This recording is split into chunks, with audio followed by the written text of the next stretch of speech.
Let's talk about UFOs. I don't fear UFOs, and there's been a lot of sightings of UFOs. We've got some video out of Denver's KUSA TV. That's their NBC affiliate. Let's take a look. Been the talk of the town around Breckenridge all day. Even if now here at 5 o'clock, I'm about the only person willing to get in front of a camera and talk about the UFOs that were flying overhead.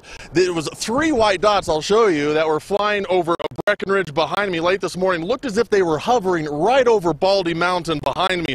And while no one from the Breckenridge Police Department or Sheriff's Departments wanted to talk about the objects on camera, several people at those organizations saw them, and others around town reported the strange things flying over the skies of Breckenridge, sending police out to investigate these shiny white tiny dots in the sky. Some people off camera said they saw them form triangles and a line. On our camera, it seemed as if they didn't move at all. In fact, it took some help for most people to even see them. The FAA didn't have a comment on what these dots could be, nor had said they're not tracking any abnormalities at this time. But yesterday, a TV station in Utah reported very similar white dots appearing in the sky over Utah. The objects were visible for about 3 hours. They showed up best when the sun was reflecting off of them. Okay, so the FAA is not commenting on it. The sheriffs won't comment on it. So if it was something legit, you'd think maybe there would be a comment or somebody would hand somebody a piece of paper or something.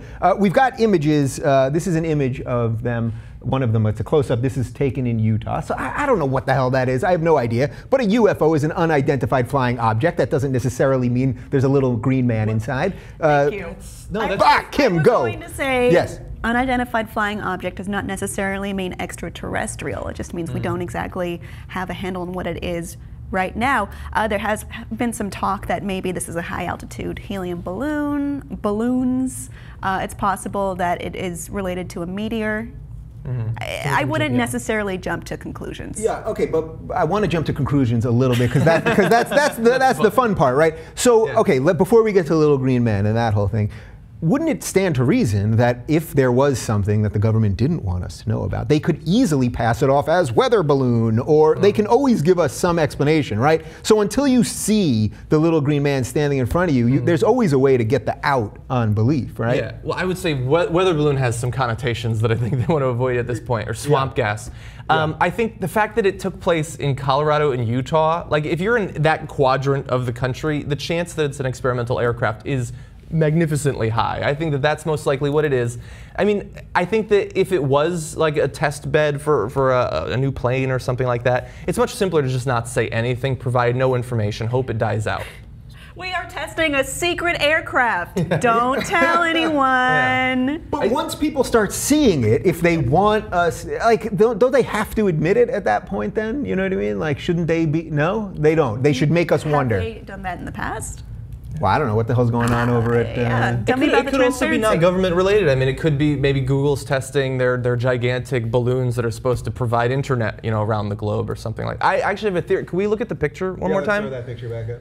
I feel like if you zoomed in, you'd see Glinda the Good Witch floating around in that. That could possibly be it. I think this could be a Wizard of Oz type thing. Yeah, I think that's more likely than aliens. All right, let's pretend it's aliens for just a second. I have a theory that if the aliens come here first, they're going to kill us. And if we get, wherever we're going, we're going to Mars now, wherever we're going, if we get there first, it's whoever gets there first is going to kill the other one, right? We're not going to, is there any chance we're going to live peacefully with aliens when they arrive here? Are we going to welcome them and treat them okay? Calm down. Yeah, calm down? Like immediately. What, too many sci-fi movies? A little much. Yeah. You think really if aliens got here that we would treat them well and... Oh, we would be shitty, but we don't necessarily need to assume that everyone is shitty. I mean, maybe they've well, this is so theoretical. Yeah, let's incredibly do it. theoretical. Yeah. I'm not a kook. Yeah.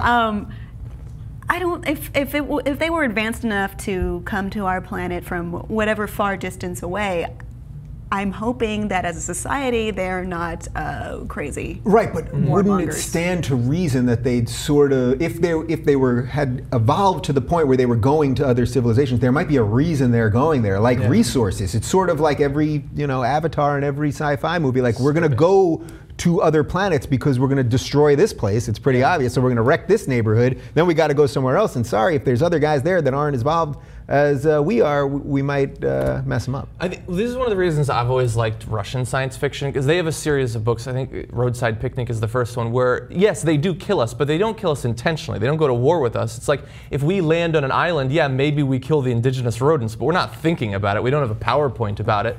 And I think, like Neil deGrasse Tyson has talked about, if you look at, it took just a couple of million years of evolution and a couple of percentage points of DNA to separate a mouse from a human.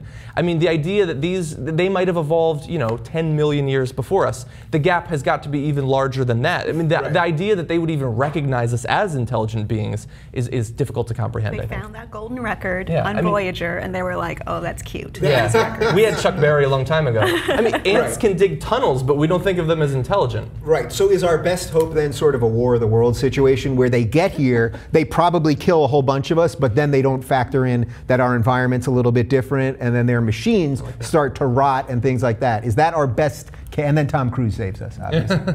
Well, if it takes at least a few weeks, yeah. If it takes at least a few weeks for them to show up, I think the most likely thing to kill them will be Ebola. It absolutely will be Ebola.